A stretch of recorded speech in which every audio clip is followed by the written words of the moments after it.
Okay, now we're back towards Priory Road again, and Andy, we were mentioning obviously the flats that looked equivalent to the ones we're looking at now on the behind the east stand that were always the issue in terms of whether they were going to be knocked down, and like we said, they're gone, aren't they, mate? Yeah, I can't see many of them left. I think you turn around. I think that's where they would have been, mate. Yeah, there. I reckon. Yeah. I mean, it's hard to remember. I mean, you had flats everywhere that restricted us extending Upton Park. Talking about that one there, that's still there. But there was something next to it, wasn't there? There was a couple of them. There was a couple of high rises like that. Yeah. And a couple of them have so gone the camera, now. we are looking at the east stand side, everyone. That's the east stand. That's kind of behind the goal. Yeah, that would have been. The west stand is there, that bit. So yeah, it would be further on. Yeah. Further on. Yeah. Okay, let's carry on towards Priory Road then. So me and Andy have been discussing, and when you look at these three flats, yes, they are still there. We got slightly confused. This is the one we were looking at, which has always been there. But those three you can see now are the ones behind the east stand that were always controversially in the way of perhaps applications to get the east stand. But what you can see, which is one of David Gold's arguments, these flats I'm showing you now in height, they look equal or above those ones, and that was always the issue, wasn't it? Yeah, that's it, mate. That's it. David Gold was always saying that building up from the east stand, because the east stand was very low in the first place, building up would be a big problem with height restrictions and stuff like that. But as you can see, that was a lot. That's probably double the size as the east stand. And I can try to zoom in and out. Hang on, mate. There you go, everyone. There you go, you can have a look. See? They're about the same in height, if not, they're bigger, aren't they, mate? Yeah, I'd probably say the back end of like row Z would have been probably the third or fourth tier up, maybe, of this blue flats, and that's now double, if not a little bit more. Yeah, so we're walking back towards where Nathan's would have been, and is it Alcan, the fish and chip shop? I think the name, yeah, where the mural is. Yeah. So we're going to show you the Billy Bonds, I think, Trevor Brooking mural. So we're walking towards there now. So now we've carried on further from where we were. So again, you can see how far back the land, the building goes. Those flats at the end, Andy, they're still there, aren't they? Yeah, that was original. People used to sit at the top of those and look over the chicken run. Obviously, that was a low point of the ground, so everyone could look at these. This brick wall here, I believe, is garages. Maybe that's where the garages were, and people used to stand on top of that to watch the game through the corner of the chicken run and the Bobby Moore, just to gain free viewing of West Ham. Yeah, we're going to go towards them now, and yeah, like you said, it's good to see something original that still gives us a clue where we are. I mean, you've got good knowledge. I've lost a bit my bearings, what's what, because again, the area is so vast. That's the old players' tunnel, that is, where they used to do that. Well, yeah, you could say that, mate. Yeah, well, I mean, a lot of buildings, isn't it? Like Turnstile House there, and again, looking back from how far we've walked, it's quite a colossal space. Yeah. Give me an idea, Jazz. Where that says Turnstile House, wouldn't it be an honour to commemorate West Ham and have like Turnstile House to replicate where the turnstiles were, and then you'd have like legends, Moore House for Bobby Moore. You know, yeah, I mean, that would have been a nice touch. Hopefully, we'll go a bit closer into the area, but I believe some roads within the buildings they should commemorate West Ham, but we'll see, mate.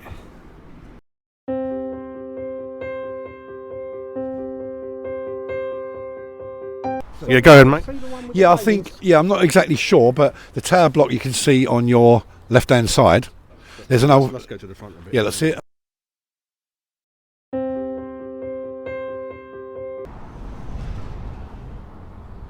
Yeah, there's a photograph, Jazz, excuse me, black and white one, I think it's from the early 70s, of Bobby Moore sitting on some railings in some block of flats, and the ground is in the background, and I'm sure it's the one, don't quote me, is this one here on the left. I mean, they're still here, these three, and as we can see, I was mentioning to you guys, these are the ones that are kind of higher than the ones we're looking at, and bus garage is gone, like we said, Steve, so I mean, look at the space we've got. I mean, you look at the Tottenham's ground, which is huge and in a quite a tight area. There's so much room to do whatever you want without really inflicting any damage on any existing building. Just to think, where when we take a little walk in this new development, you're walking where legends and heroes walk. Let's go. I know you boys are, like me, very fond of John Lyle House to our right. That straight ahead, gentleman, is the centre circle. And Steve, does that kind of make more sense now?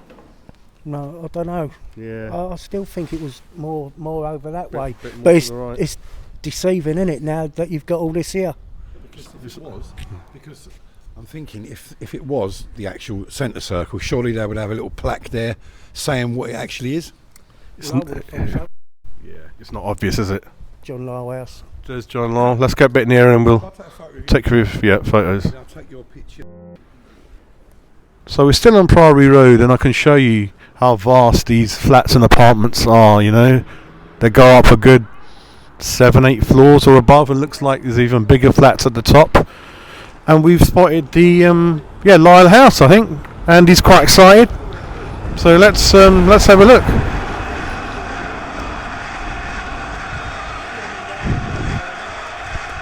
Andy's back in the East Stand. Lyle House, there you go. That's Painter House, which is after Charlie Painter, one of our managers and earlier in our history, really. So, yeah, it's good to see some of the names there. Lyle House. This, I believe, is where part of the pitch would have been, Jazz, as well. Definitely.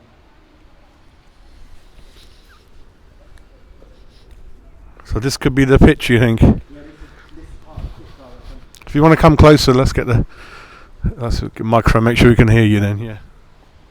Yeah, so where we're standing now, in the middle of all the completed building works around this area, I believe this would have been where part of the pitch would have been. No, that's not the artificial grass for the Upton Park. They've not kept that for us like they did at Highbury. They took all of that away, and they even had the cheek to sell a little patch of grass for 50 quid in a little glass box. Yeah, I haven't got one, and I haven't got my name on the floor either. But that's another story. But let's walk a bit closer, and you'll bet. Yeah, this has got to be part of the pitch. It's got to be. Yeah. Kicking off.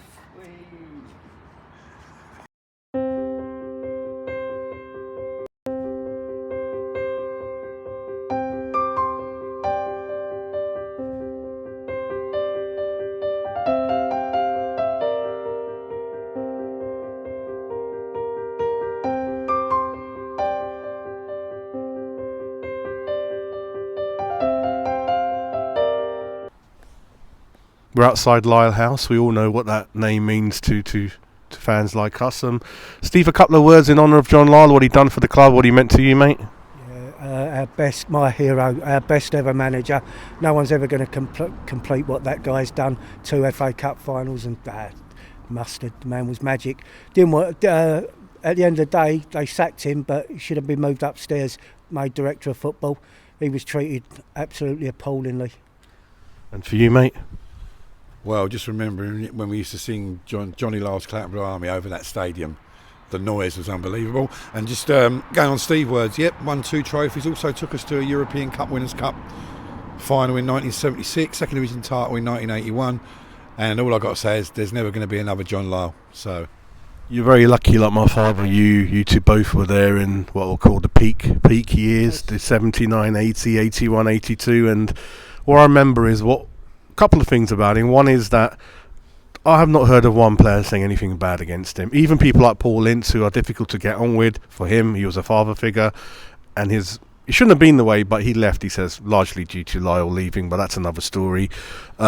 His training, his tracksuit on, really good training sessions he laid on. Obviously played for the club, and an injury ended his career early. He learnt a lot of it under Greenwood's guidance, who again is up there as a legend for us. 80 Cup final, 75, 81 League Cup final, finished 3rd. And again, only a couple of seasons. Phil Park says that if we'd get perhaps one or two more to the 81 team, forget 86, we would have won the league before 86. The thing is, he was a gentleman. He was an absolute gentleman. We was coming home from Villa. I've told this story before. And the team coach pulled up alongside us and we all started clapping and John Lyle was pointing. And we thought, hello, what's going on here? And he was pointing, so we pulled over and the fire exit door on the coach wasn't shut. Yeah. One thing I'd learned, he made it a family club. It's never been the same since he's gone. And I remember him things like telling the players to bring the children in for a Christmas party, bringing the wives in. And he always took an interest. Even Mark Ward says that when I was going to sign for them, he'd watch a player all season without anyone knowing. He did things very discreet. And when he met him, he would say, God, he knew everything about the player. And he'd always want to talk to the wife first, make sure she's happy with the move.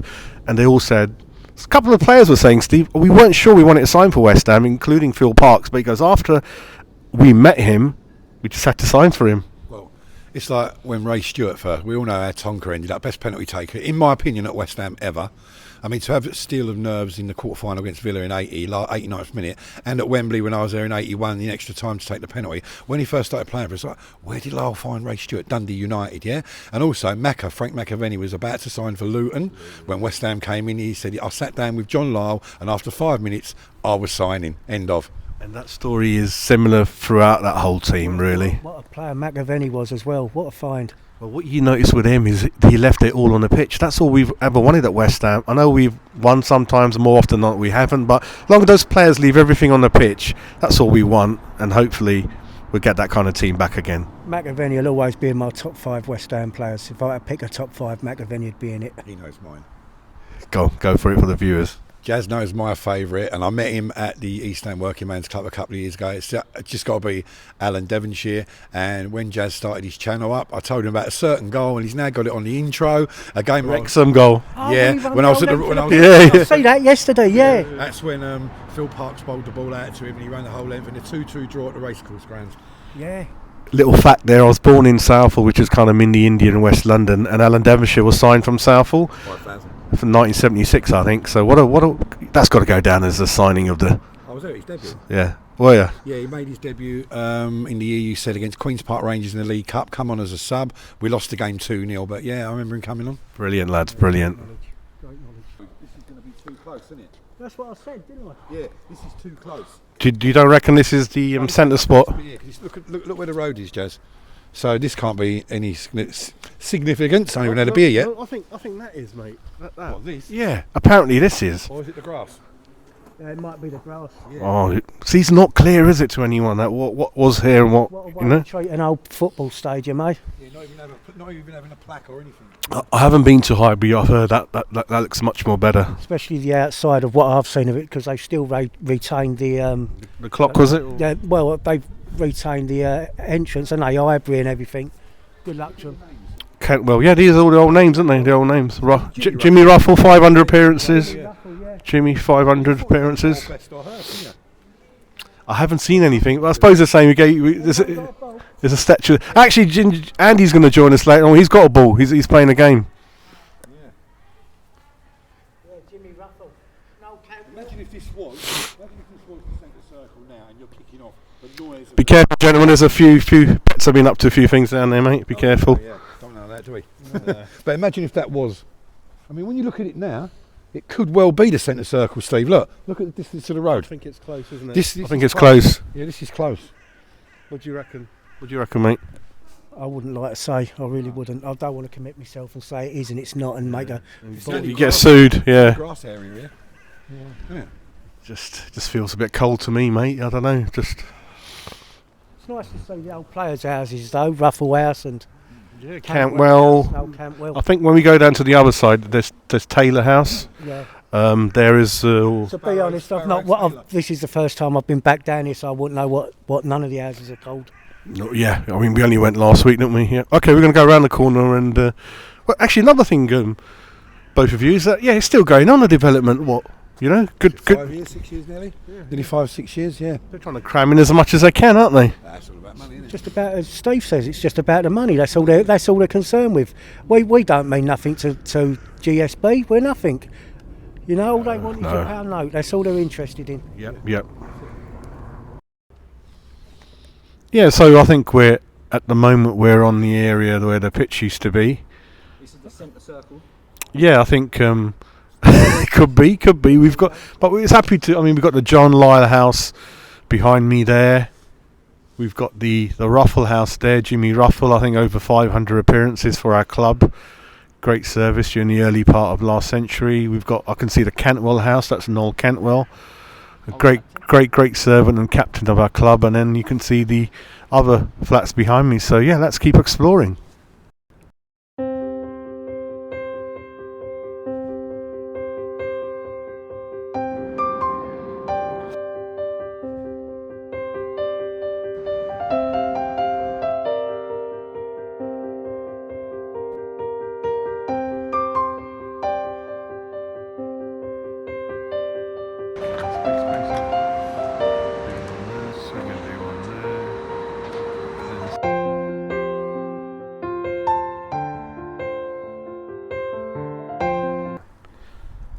Yeah, we were just talking about when you used to go back to the ITV, the big match right at the front, that there used to be two ladies, and I think it might be even on your Facebook group, Steve, that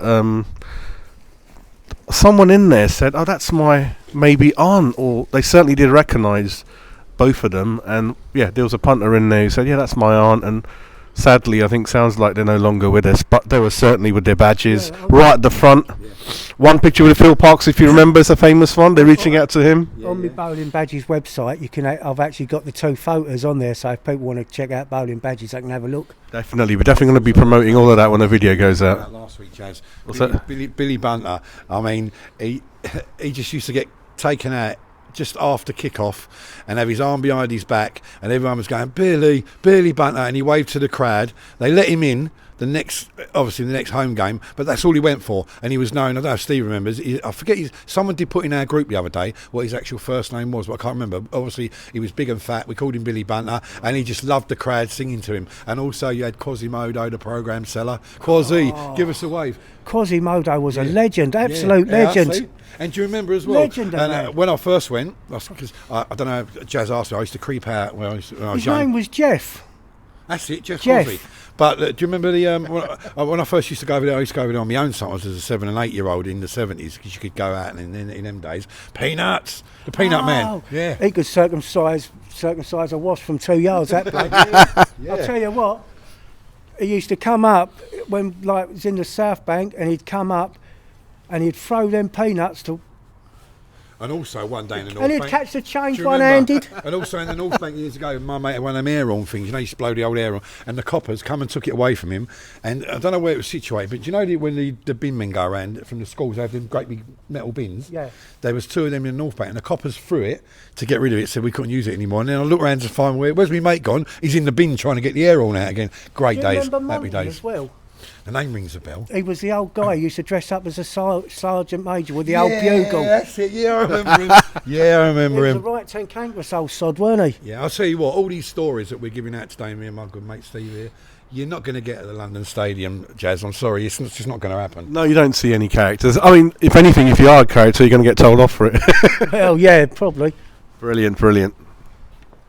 But Golden Sullivan got, for every house or flat that was sold, they got a sort of, what's the word, golden handshake for each one. You never know, mate, you never know. So, Steve, we're walking towards the old Sporters Club, mate. Memories there, going in there first as I think a 13 or 14 year old, and then getting to know there was an old boy on the door called Bill. I wasn't a member. He used to slip Bill the £2 and he used to give you a white ticket to get in. And Tony Gow used to be in there a lot as well. But no, it was always in the supporters club. And then when I used to take my eldest 2 years ago, I was still in there having a pint at 5 to 3. I go, come on, Dad, let's get kick off. And you just had to force your way out of there and then get in the ground just as the game started. Yeah, I was mentioning to the viewers, they've obviously don't have a permanent place at the new ground. There's a bar that's near the steel tower there that they hire it 2 floors around. And is it the same staff that was here, obviously? I wouldn't know. I don't think so. No, I'm not sure. It doesn't belong to them, the building. They hire it, and that's what it is. Any memories for you, mate, down here?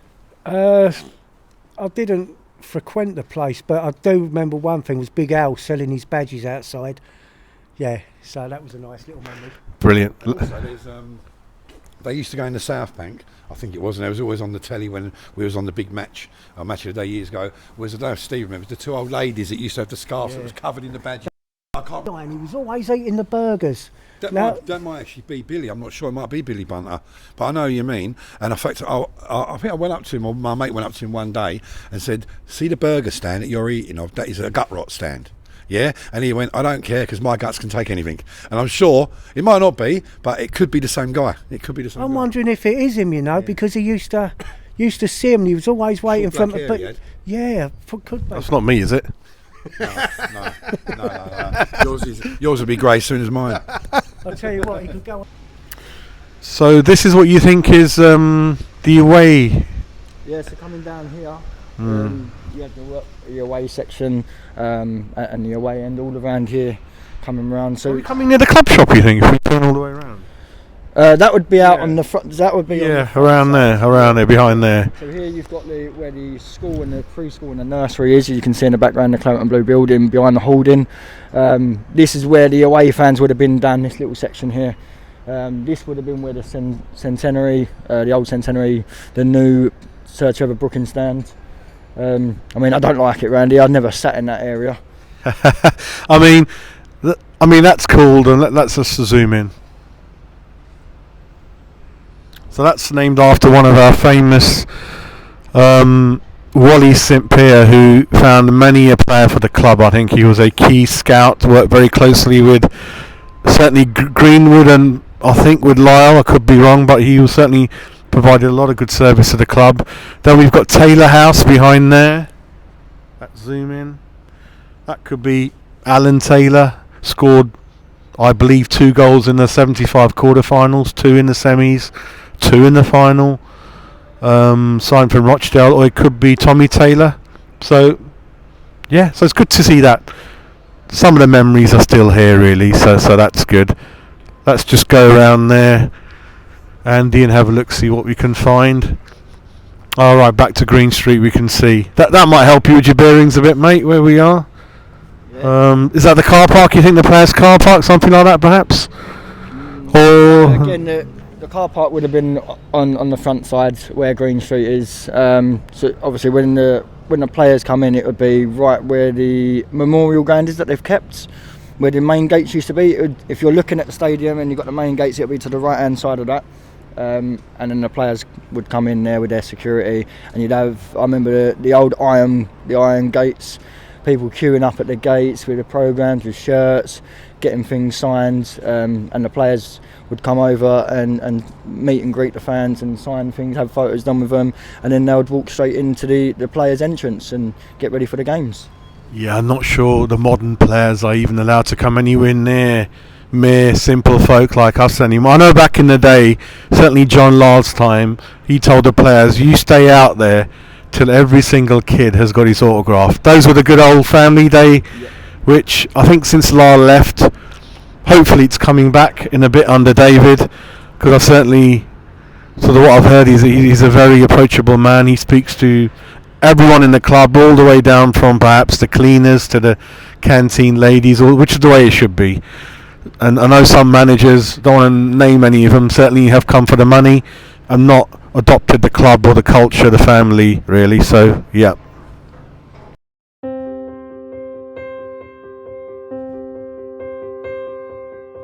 I didn't know this. So Steve's just seen. Yeah. Oh, that's giving me a tingle up the spine, that is. You're shitting me. No. Yeah. What have they So done it's with it? gone. That's the club, mate. What have they Well, done this with is the first time I've it? actually So this is the seen Bobby this. Moore stand. Yeah. Yeah, look at that over there. That is like taking a bit of your heritage away. That is madness. UK Fitness Club, unbelievable. Yeah, this is the building. That is a liberty. I thought that was going to be preserved. That has shocked me, that, because this is the first time I've seen this. And me. This is the very first time. I mean, this has shocked me. I mean, the only thing preserved I'll show you in a bit is a couple of walls with the Claret and Blue stuff on it, mate. That's about it. That has shocked me, Steve. Yeah, it's the So you first. want to come in a bit closer? Yeah, it's the first time. It's the first time I've seen it since the ground's been gone, and to see that. I can put my hand on my heart. I didn't know this was here. No, me I thought neither. it was still here. Me neither. UK Fitness As I said, Club. because Big Al used to sell his badges over there, didn't he? Yeah. Again, any memories, Steve, from Supporters Bar, mate? Anything funny? Any funny characters? Oh, there was loads in there, and what I liked, like, as soon as you went in there, or someone came in the door, oh, look who's here. Then you had the two ladies selling the burgers as well, and I said Tony Gale always used to be in there before games and all the start, but I preferred going in there on a night game. Everyone come home from work and that, and it was just like, Oh wow, that must have been great. Night games. I mean, do you know what? I'm actually gutted just looking at it in there, talking about it. To be honest, do you know what it is? When we, Where the Long Live the Bowling mural used to be. I wouldn't know that. I couldn't remember. But for you local boys, it'll hurt more than. No, it's still, you know, Long Live the Bowling. Neil Taylor, his boys. Oh, we're gonna go through it, and I'm gonna show you. As well, especially for me when I was a kid and get on the old tube at Dagenham Heathway, and then you'd go round towards Barking with a train, and you could see the floodlights in the distance, and then it all started coming to you. Your stomach was going. You just couldn't wait to get out of Upton Park Tube. You know, and there's a fish and chip shop on there. Some weeks we're going to go in Ken's Cafe, you get your fish and chips there, and then a tour of the pubs, and then end up here. I used to get in here, the supporters club, I'd say about 12:30, and an evening game I used to be in at 5 for a good session. You needed a good session before you go in, and the characters is what it was all about, mate. The characters. That was the unique thing for me when back in the day was the old floodlights sitting on top of the roof. No other club in England had that. 4 of them just sitting there, and you could see them for miles and miles around. Yeah. When you go over the A13, you could see them. Canning Town, you could see them. I think obviously the club also used to present its own trophy for Player of the Year in there as well. That's all probably finished. And another thing I was telling my son the other day, that back in the day, if you were looking for a ground, all you had to do was, like you said, look for the floodlights, didn't you? Yeah. There's no floodlights anymore at new grounds. They're built into the stands, aren't they? And also, I don't know if Steve was there. It's a bit of a mediocre second division game in 1979. It was a Friday night. We had Cambridge. When it snowed? Yeah, it snowed. And we had the stripper come on. Yeah, well, I told you about the other day. And also, do you remember when everyone was dancing in the aisles to the Piranha song? No, it weren't the Piranha. Wasn't it was Tubular Bells. Not Tubular Bells. It was the Mike Oldfield one. Yeah, that's it. That's it. Yeah, it was Mike Oldfield. Yeah, I know. Yeah, that was about 14 then. It weren't Tubular Bells. I think they called it something else. Yeah, and it was Mike Oldfield, and that stripper come on. Didn't he? Had a Scottish hat on it. Yeah, because they did play the Piranha song, but the song you're on about is the one I just hummed to, and it was when Stuart Pearson scored a goal, one of his rare goals. That would have been Bill Renfrey, wouldn't it? He'd been in his little DJ box, and the crowd that night was only 11,000. That's it. Yeah, brilliant, when it started snowing, weren't it? That's the one. Yeah. There you go. Great stories there, mate.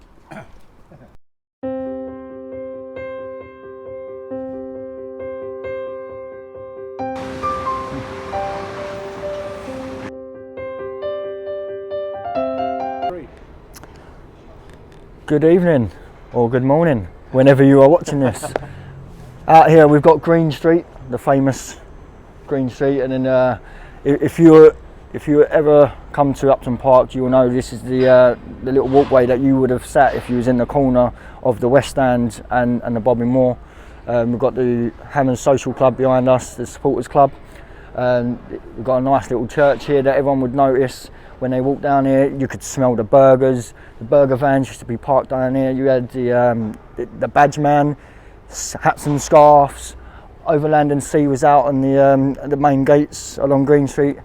And then obviously if you pan around here, Jazz, you still got a bit of the building site going on where Upton Park once stood. Now if you pan round a bit more, Jazz, in that back corner where the buildings first start, they're completed now. That's how far back we could have gone with West Ham's ground. Obviously we got told a load of lies and loads of other things, the bus garage and the flats, and that hindered us from basically making Upton Park bigger and regenerating Upton Park itself. We all know the reasons why. With Golden, Sullivan and Brady all wanted a bit more extra money, but that gives you an indication of how far back West Ham's ground could have really gone, and we could have extended Upton Park, and I believe that you could have took Upton Park to at least 52,000. Now if you it's horrible, I know a lot of people won't want to have a look at this site. It's making me feel queasy having a look at it. Used to come here as a boy. A lot of our viewers would have come here for 20, 30, 40, 50 years plus. There's a lot of people that only came to Upton Park that haven't been back to the London Stadium because of this very reason, because we've sold our home and we've sold our history.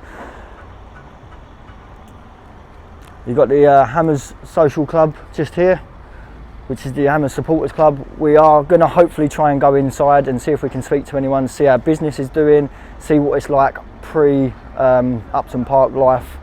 So let's go in and have a look. So now we're outside what used to be the West Ham Supporters Bar, Hammer Social Club. You can see it's a fitness club now, and from what I know, obviously I'm still a member of the Supporters Bar, and now on match days at the London Stadium they borrow the bar that's near the ArcelorMittal steel sort of tower, so match day they have a bar there upstairs and downstairs. They haven't found a permanent work really. I mean, Andy, do you remember sort of being part and going to the Supporters Bar, mate? Yeah, I've been here a few times in my day, in my younger days, coming here with family and friends. Used to have a function room at the bottom, I remember that. Used to go in, function room there, you had a reception area just here at the bottom. Then you could go upstairs into another function room where you had a lot of West Ham memorabilia, so you had to have photos of the old days, cup teams, photos, signed memorabilia, and then you'd have a little out balcony bit at the back that would actually overlook the grounds. Brilliant.